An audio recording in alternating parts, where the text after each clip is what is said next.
નમસ્તે વિદ્યાર્થી મિત્રો. આજે આપણે ગુજરાતી વ્યાકરણની અંદર વાક્યના પ્રકારોની અંદર સાદું વાક્ય, સંયુક્ત કે સંકુલ વાક્યની સમજ પ્રાપ્ત કરીશું. સાદું, સંયુક્ત કે સંકુલ વાક્ય પરીક્ષાની અંદર કુલ 4 માર્ક્સની અંદર પૂછાતું હોય છે. એની અંદર સાદા વાક્યને સંયુક્ત વાક્ય કે સંકુલ વાક્યમાં ફેરવો અને 2 માર્ક્સનો એવો પ્રશ્ન હોય છે જેની અંદર 2 સાદા વાક્યો આપ્યા હોય છે, તેને સંયુક્ત કે સંકુલ વાક્યમાં ફેરવવાના હોય છે. અને બીજી પ્રકારે એવો પ્રશ્ન પૂછાતો હોય છે કે સંયુક્ત કે સંકુલ વાક્યને સાદા વાક્યમાં ફેરવો અને એના 2 માર્ક્સ. એટલે આમ કુલ આ વ્યાકરણના મુદ્દાના બોર્ડની પરીક્ષાની અંદર 4 ગુણ આવતા હોય છે અને જે સરળતાથી આપણે બેઠા માર્ક્સ મેળવી શકીએ છીએ, માત્ર જો થોડી સમજણ આપણને હોય અને સારી રીતે આપણે એને સમજ્યા હોઈએ તો. એટલે અહીંયા જે કંઈ વાત થતી હોય છે, જે કંઈ સમજ આપું છું તે તમે ધ્યાનથી સાંભળશો, સમજશો તો આ મુદ્દો ખૂબ જ સરળ છે અને આસાન પણ છે, એટલે તરત તમને યાદ રહી જશે. અને અગાઉ આ મુદ્દો આપણે આગળના ધોરણમાં પણ ભણી ચૂક્યા છીએ. 7મા ધોરણની અંદર સંયોજકો એ નામનો મુદ્દો વ્યાકરણનો આવતો, જે આપણે સમજ્યા છીએ. એટલે આ વિષય આપણા માટે નવો નથી. વ્યાકરણનો આ મુદ્દો બહુ જૂનો છે અને આપણે એને સમજી ચૂક્યા છીએ. ફરીવાર માત્ર આપણે એને યાદ કરવાનો છે. સૌથી પહેલાં તો આપણે સમજી લઈએ કે ગુજરાતી ભાષાની અંદર વાક્ય એટલે શું. અને વાક્ય એટલે આપણે એવું કહી શકીએ કે એમાં અનેક પદો હોય. ક્યારેક પદ ન પણ હોય, માત્ર એનો અર્થ પ્રગટ થતો હોય, પણ મોટાભાગે ગુજરાતી વાક્ય રચના છે એ કેવા પ્રકારની છે તો કે એની અંદર કર્તા, કર્મ, ક્રિયાપદ, આ 3 વસ્તુથી ગુજરાતી ભાષાની અંદર એ વાક્ય રચના બનતી હોય છે. એટલે વાક્યની અંદર કર્તા હોય, કર્મ હોય અને ક્રિયાપદ હોય. આ 3 દ્વારા વાક્ય બનતું હોય છે. આમ તો એવું પણ કહેવાય કે ભલે કર્તા, કર્મ, ક્રિયાપદ ના હોય, પણ જેમાંથી અર્થ પ્રાપ્ત થતો હોય તેને આપણે વાક્ય કહીએ. પણ જ્યારે પૂરી વાક્ય રચના હોય ત્યારે વાક્ય રચનાની અંદર કર્તા, કર્મ, ક્રિયાપદ હોય છે. આજે આપણે 3 પ્રકારના વાક્યોની સમજ મેળવવાની છે. સાદું વાક્ય, સંકુલ વાક્ય અને સંયુક્ત વાક્ય. આ 3 વાક્ય અલગ અલગ ઓળખ ધરાવે છે. તો એ રીતે આપણે એની સમજ મેળવીશું. અહીંયા આપણે ત્યાં કેટલાક સ્ક્રીન ઉપર તમને ઉદાહરણો જોવા મળે છે કે લોકો મીઠી નિંદ્રામાં ઘોરતા હતા. તો અહીંયા લોકો એ કર્તા છે, મીઠી નિંદ્રા કર્મ છે અને ઘોરતા હતા એ ક્રિયાપદ છે. અહીંયા આ વાક્યની અંદર લોકો એ એક જ કર્તા છે, મીઠી નિંદ્રામાં એક જ કર્મ છે અને ઘોરતા એ એક જ ક્રિયાપદ છે. એવી જ રીતે હું દરેક જગ્યાએ છૂટથી ફરી શકતો. આ વાક્યની અંદર હું એ કર્તા છે, દરેક જગ્યાએ કર્મ છે, છૂટથી ફરી શકતો અથવા છૂટથી ફરવું એ ક્રિયાપદ છે. તો આ વાક્યની અંદર પણ કર્તા, કર્મ અને ક્રિયાપદ છે. એવી જ રીતે મોહનલાલ સાહેબને મળવા ગયા. તો મોહનલાલ એ કર્તા છે, સાહેબને એ કર્મ છે અને મળવા ગયા એ ક્રિયાપદ છે. તો આ 3 વાક્યોની અંદર આપણે જોયું કે એક કર્તા છે, એક કર્મ છે ને એક ક્રિયાપદ છે. આ વસ્તુ કોમન છે આ 3 ઉદાહરણની અંદર.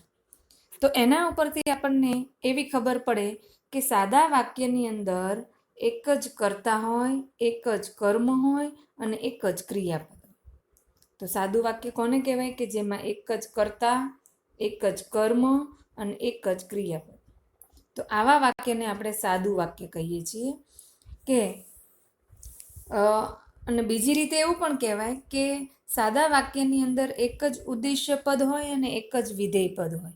ધોરણ 11માં આ મુદ્દો આપણે શીખ્યા છીએ કે ઉદ્દેશ્ય એટલે કર્તા, અને એ કર્તા વિશે જે કંઈ કહેવાયું હોય તેને આપણે વિધેય વાક્ય કહીએ છીએ.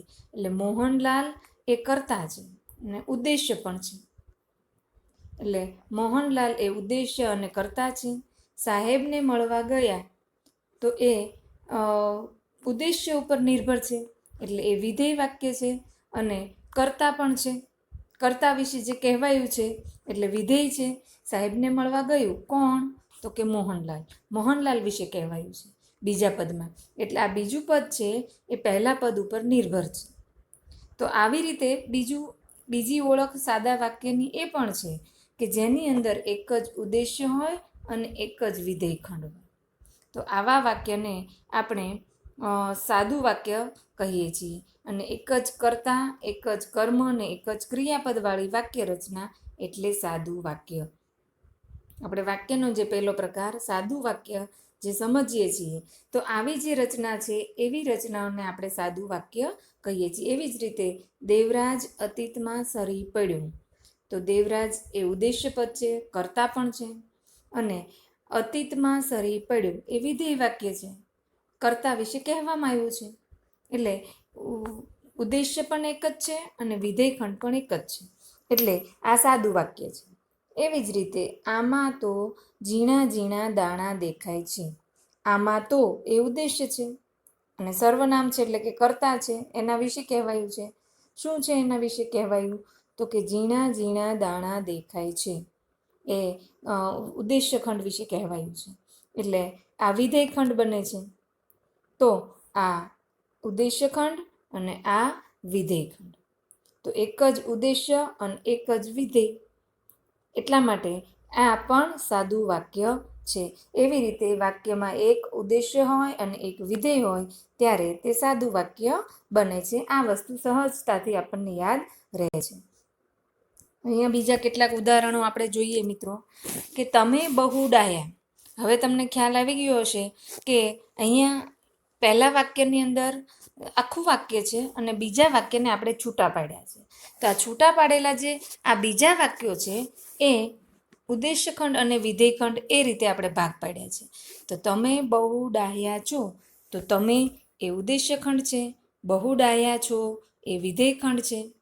એવી જ રીતે કવિતા કાનની કળા છે, તો કવિતા એ ઉદ્દેશ્ય ખંડ છે અને ઉદ્દેશ્ય ખંડ વિશે શું કહેવાયું છે? તો કે કાનની કળા છે એવું કહેવાયું છે. એટલે ઉદ્દેશ્ય વિશે જે કંઈ કહેવાય તેને વિધેય ખંડ કહેવાય. એટલે કાનની કળા છે તે વિધેય ખંડ બને છે.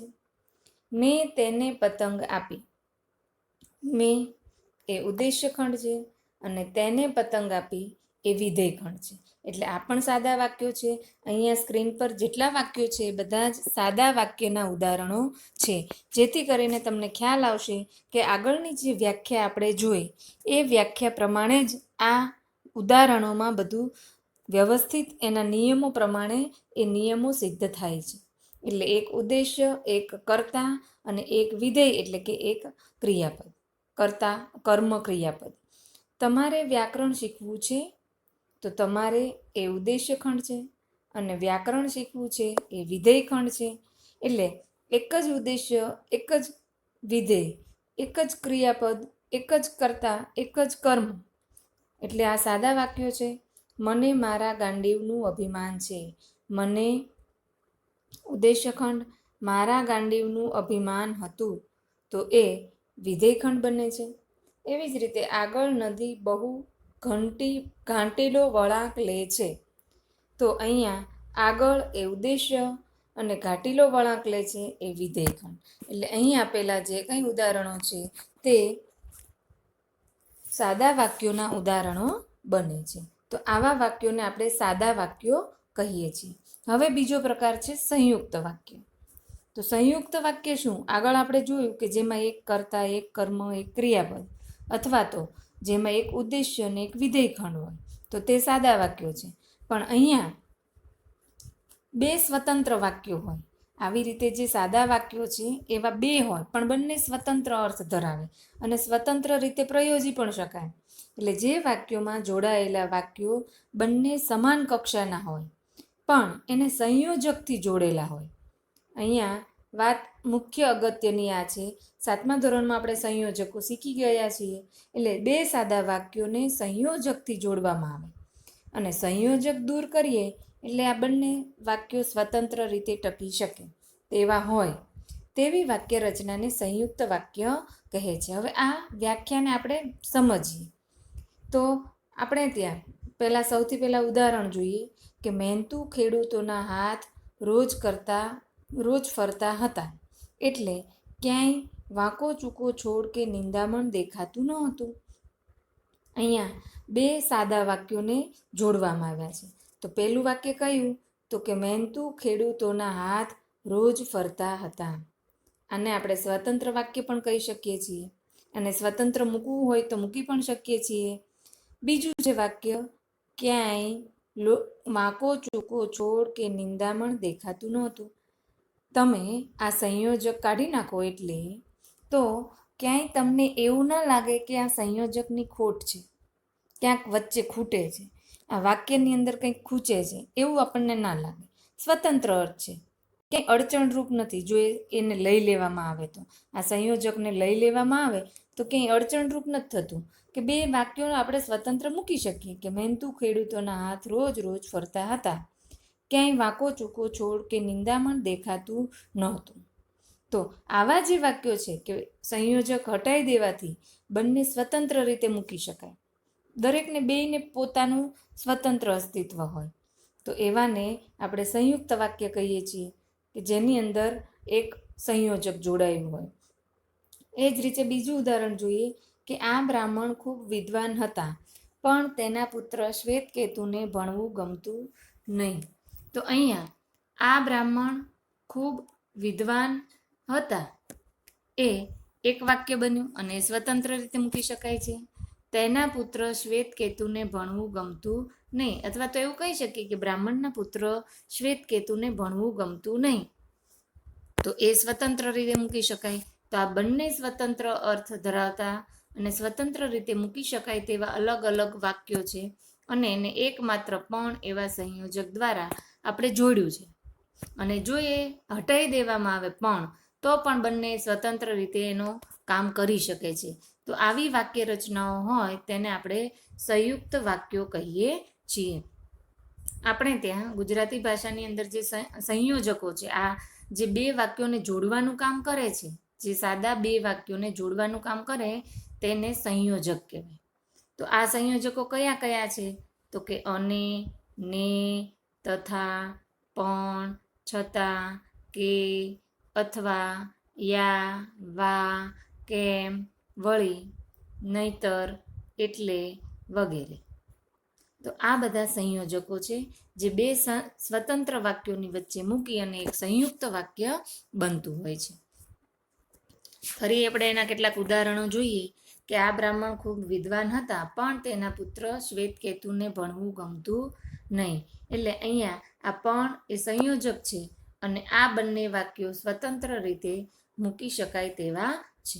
દેવરાજની ધગશથી ઘરશાળાના સંચાલક પ્રભાવિત થઈ ગયા હતા.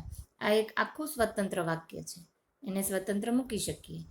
અને દેવરાજની ધગશથી તેમણે વસુધાના કાર્યકર ભગવાનજીભાઈને વાત કરી. તો આ પણ એક સ્વતંત્ર વાક્ય છે. અહીંયા એક એટલે સંયોજક દ્વારા આ બે સ્વતંત્ર વાક્યને જોડવામાં આવ્યું છે એટલે આ સંયુક્ત વાક્ય થયું.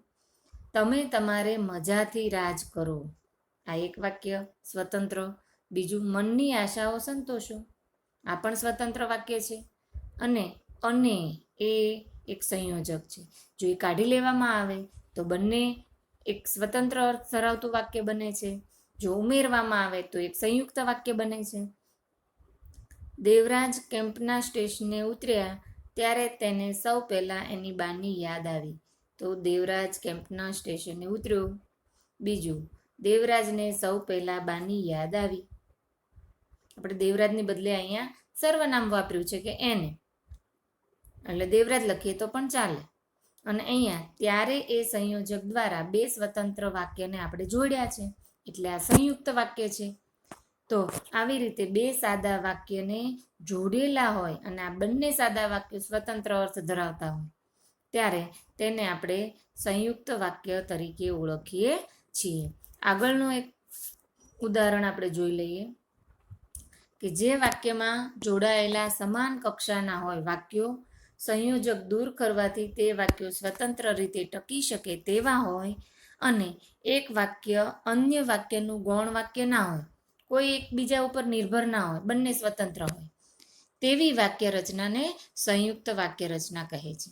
અને આ વાક્યમાં ને, અને, તથા, પણ, છતાં, કે, અથવા, યા, કેમ કે, કારણ કે, વળી, નહીતર, તેથી, એટલે વગેરે દ્વારા સંયોજકો દ્વારા આ વિકલ્પ કે કાર્ય કારણ જેવા સંબંધો સૂચવાતા હોય છે. અને આ સંયોજકો દ્વારા બંને વાક્યોને જોડવામાં આવતા હોય. સંયુક્ત વાક્યની અંદર બંને વાક્યો સ્વતંત્ર હોય છે અને કોઈને કોઈ સંયોજક સાથે એ જોડાયેલા છે. સંયોજક કાઢીએ એટલે બંને વાક્યો સ્વતંત્ર હોય છે. હવે આ એક અલગ પ્રકારના વાક્યો આપણે જોઈએ. એને નીચે મૂકી અમે જવા માંડ્યું ત્યારે એ ઊંચે સાદે રડવા માંડ્યું. હવે આગળ આપણે જોયું કે જ્યારે સંયોજક કાઢી દેતા હતા ત્યારે બંને વાક્યો સ્વતંત્ર બની શકતા હતા. હવે અહીંયા આપણે એવો પ્રયત્ન કરીએ કે એણે નીચે મૂકી જવા માંડ્યું અને ઊંચે સાદે રડવા માંડ્યું. તો આ જે બીજું વાક્ય છે એ આપણને થોડું અધૂરું લાગે છે. એટલે શા માટે ઊંચે સાદે રડવા લાગ્યું? તો કે અમે એને નીચે મૂકીને જવા માંડ્યું. એટલે આ બીજું વાક્ય છે એ પહેલા વાક્ય ઉપર નિર્ભર હોય એવું આપણને લાગે છે. જો પહેલું વાક્ય ના હોય તો બીજું વાક્ય અધૂરું છે. એટલે આવા જે વાક્યો હોય કે એમાં એક વાક્ય મુખ્ય હોય અને બીજું વાક્ય છે એ ગૌણ હોય અને આ વાક્ય એને નીચે મૂકીને જવા માંડ્યું અને બીજું વાક્ય જ્યારે આવે છે ત્યારે એ આખું વાક્ય પૂરું થતું હોય. એટલે બીજું વાક્ય છે એ પહેલા વાક્યના વિશેષણ તરીકે આવતું હોય, એના અર્થમાં પહેલા વાક્યના અર્થમાં ઉમેરો કરતું હોય. તો એવા વાક્ય છે એને આપણે સંકુલ કે મિશ્ર વાક્ય કહીએ છીએ. અને આ ત્યારે એ પણ અહીંયા સંયોજક તરીકે જ આવે છે. એટલે ત્યારે એ પણ સંયોજક છે. બીજું જોઈએ ઉદાહરણ કે તેઓ પાડોશમાં રહ્યા ત્યાં સુધી અમે તેમને માટે દરેક ચીજવસ્તુઓ લાવી સાચવનારા ટ્રસ્ટીઓ જ રહ્યા. અહીંયા પણ બે વાક્યો છે કે તેઓ પાડોશમાં રહ્યા, અમે તેમને માટે દરેક ચીજવસ્તુઓ લાવી સાચવનારા ટ્રસ્ટીઓ જ રહ્યા. તો આપણને મિત્રો એવું થાય કે આ બીજું જે વાક્ય છે એ બીજા વાક્ય એકલું આપણે વાપરીએ તો એનો કોઈ અર્થ નથી કે અમે એમને માટે દરેક ચીજ વસ્તુ લાવી સાચવનારા ટ્રસ્ટીઓ જ રહ્યા. પણ કોના માટે આ વાક્ય બીજું કોના માટે વપરાયું છે? તો કે આગળનું વાક્ય જે છે એ હોય તો જ એ પૂરું થાય કે તેઓ પાડોશમાં રહ્યા, એટલે પાડોશીની વાત છે. તો અહીંયા ત્યાં સુધી એ સંયોજક તરીકે આવે છે. અહીંયા આગળ પણ જ્યાં સુધી તેઓ પડોશમાં રહ્યા ત્યાં સુધી, એટલે જ્યાં ઉપર પણ આ વાક્યની અંદર તમે જુઓ જ્યારે એને નીચે મૂકીને જવા માંડ્યું ત્યારે ક્યારે ઊંચે સાદે રડવા માંડ્યું? તો કે જ્યારે એને નીચે મૂકીને જવા માંડ્યું ત્યારે. એટલે જ્યારે છે અહીંયા જોડાયેલું જ છે. જ્યારે આપણે પરીક્ષાની અંદર આ પ્રશ્નનો જવાબ લખતા હોઈએ ત્યારે સાદું વાક્ય એક એવો પ્રશ્ન પૂછાય કે સંકુલ અને મિશ્ર વાક્યને સાદા વાક્યમાં ફેરવું. તો ત્યારે સાદું વાક્ય એક એવું કરીને લખવાનું છે કે અને નીચે મૂકી અમે જવા માંડ્યું. બીજું વાક્ય સાદું કે એ ઊંચે સાદે રડવા માંડ્યું, બીજું વાક્ય. અને નીચે લખવાનું છે સંયોજકો જ્યારે ત્યારે. અહીંયા આપણને ખબર છે કે જ્યારે શબ્દ નથી લખ્યો પણ છતાંય આપણે જ્યારે અને ત્યારે એ સાથે જ આવે છે. આ આપણે આગળ ભણી ચૂક્યા છીએ. એવી જ રીતે બીજું વાક્ય છે એને આપણે જ્યારે સાદા વાક્યમાં ફેરવવાનું થાય ત્યારે એવી રીતે લખી શકાય કે વાક્ય નંબર 1 તેઓ પડોશમાં રહ્યા, વાક્ય નંબર 2 અમે તેમને માટે દરેક ચીજ વસ્તુ લાવી સાચવનારા ટ્રસ્ટીઓ જ રહ્યા. આ બે સાદા વાક્ય છે અને સંયોજક તો કે જ્યાં સુધી અને ત્યાં સુધી. તો જ્યાં અને ત્યાં આ બંને સંયોજકો છે.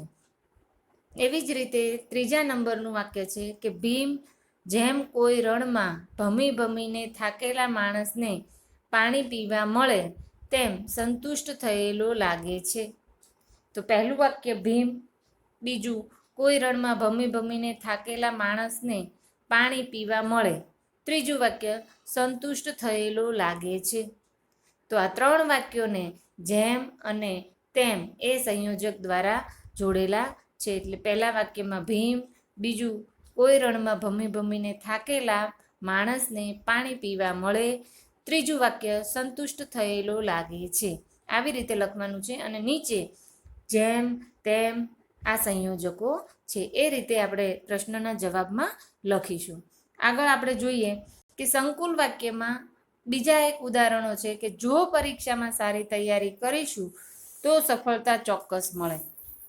અહીંયા પણ આપણે જોયું કે એક મુખ્ય વાક્ય છે અને એક ગૌણ વાક્ય છે. બે અલગ અલગ વાક્યો જ્યારે સંયુક્તમાં હોય છે ત્યારે એ સ્વતંત્ર હોય છે, પણ સંકુલ વાક્યમાં આવે છે ત્યારે એક મુખ્ય હોય ને એક ગૌણ હોય. આ સંયુક્ત અને સંકુલનો તફાવત છે. સાદા અને સંયુક્ત કે સંકુલનો તફાવત તો ખબર પડે, પણ સંયુક્ત અને સંકુલ વાક્યના તફાવતની અંદર આપણે જોઈએ તો સંયુક્ત વાક્યમાં બંને વાક્યો સ્વતંત્ર રીતે મૂકી શકાય, પણ સંકુલ વાક્યની અંદર એક વાક્ય મુખ્ય હોય છે અને બીજું વાક્ય ગૌણ હોય છે. કે જો પરીક્ષામાં સારી તૈયારી કરીશું તો સફળતા મળશે.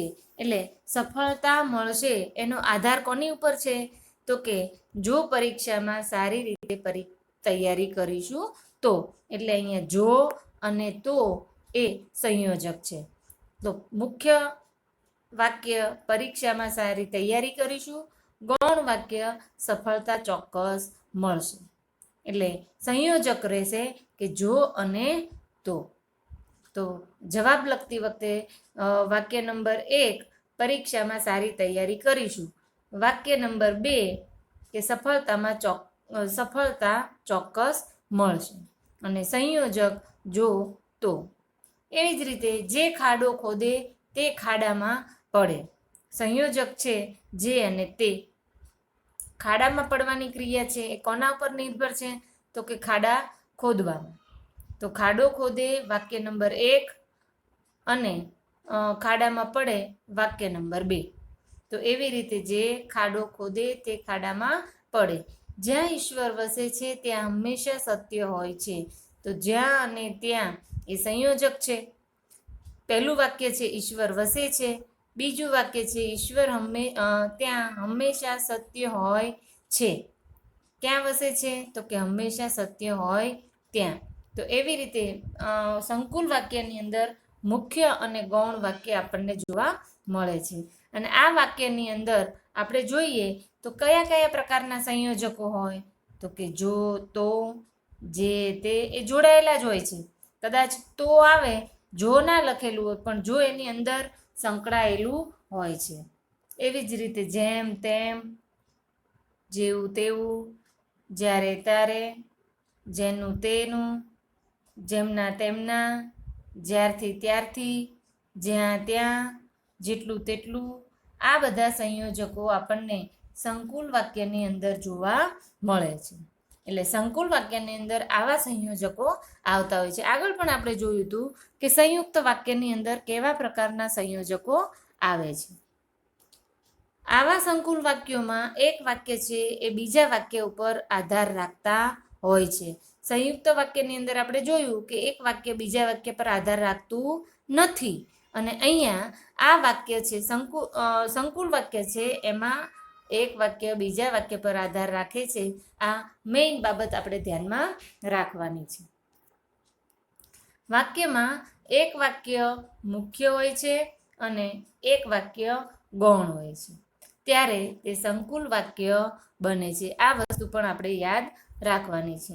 અહીંયા ફરી કેટલાક ઉદાહરણો જોઈએ કે છેલ્લી કડીમાં કવિ સુંદરીને સંબોધન કરે છે ત્યારે જ કાવ્યમાં વ્યક્તિ પ્રવેશે છે.